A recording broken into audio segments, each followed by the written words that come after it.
Pemirsa, meski persentase vaksinasi di Kuta Selatan Badung cukup tinggi, ternyata masih ada sekitar 2.000 warga yang tinggal di Kuta Selatan belum divaksinasi.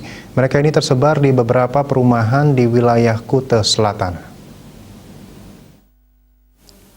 Pada 8 Juli jumlah kasus baru mencapai 577 kasus, 9 Juli dengan jumlah 674 orang, kemudian 10 Juli sebanyak 678 orang, dan 13 Juli mencapai 723 orang. Kematian juga mengalami kenaikan signifikan dengan rekor tertinggi sebanyak 22 orang pada 13 Juli 2021. Peningkatan kasus dan angka kematian akibat COVID-19 ini untungnya dibarengi dengan tingginya jumlah kesembuhan pasien COVID-19. Sayangnya, dari data Satgas Penanganan COVID-19 Bali, jumlahnya tidak lebih tinggi dari kasus baru.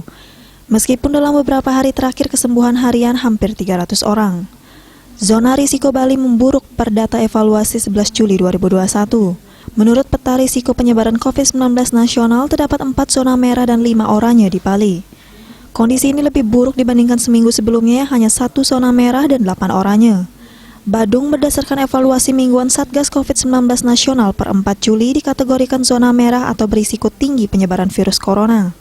Untuk data terbaru, 4 zona merah di Bali adalah Badung, Jembrane, Tabanan, dan Buleleng. Dilihat dari data sepekan terakhir, kenaikan kasus dan kematian di keempat kabupaten ini memang cukup tinggi. 5 kabupaten kota sudah 9 minggu ini betah di zona oranye, yaitu Denpasar, Gianyar, Bangli, Klungkung, dan Karangasem. Secara nasional, zona merah juga mengalami penambahan signifikan.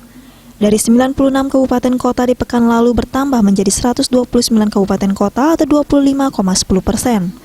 Sementara untuk wilayah zona oranye atau risiko sedang sebanyak 294 kabupaten kota atau 57,20%, naik dari sepekan sebelumnya 293 kabupaten kota atau 57%. Zona kuning atau risiko rendah mengalami penurunan dari 109 kabupaten kota atau 21,21% menjadi 79 kabupaten kota atau 15,37%.